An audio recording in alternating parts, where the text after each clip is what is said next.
Hi there, I'm Jules from thestonesoup.com and today I've got another fresh 6-ingredient dinner recipe for you.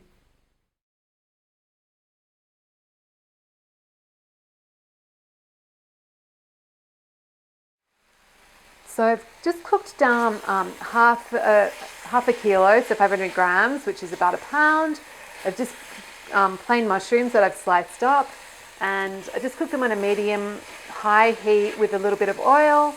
They've probably taken about 7 or 8 minutes to cook down, and all the liquid, like it came out and now it's evaporated. So I'm just going to get the mushrooms, they're done. So we'll put them on a clean plate, get our pan back on the heat, get a bit more oil in the pan, and let the oil, give the oil a chance to heat up. That's just going to prevent the meat from sticking, because this pan likes to stick.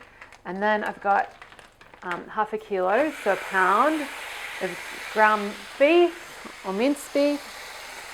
And I'm going to get in a quarter of a teaspoon of salt. And then I'm just going to cook this again on a medium-high heat, breaking it up as we go until the meat's browned. So when the meat's all brown and beautiful, I'm going to get the mushrooms and the juices back in the pan, and we're just going to finish things off. So I'm going to use 3 teaspoons of smoked paprika, just adds that lovely complexity,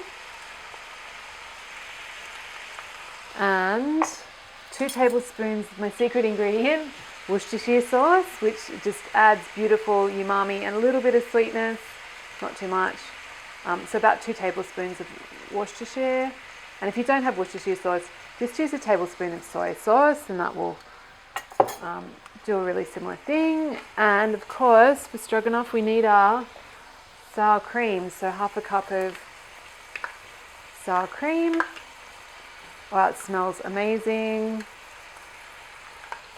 Beautiful. So then we just really want to stir the sour cream in and just bring it all up to a simmer so that it's nice and hot. You don't really want to reduce it down too much more. I haven't used that much sour cream, but if there is a lot of liquid in the pan, you can simmer it for a few minutes if you like to make it a bit thicker.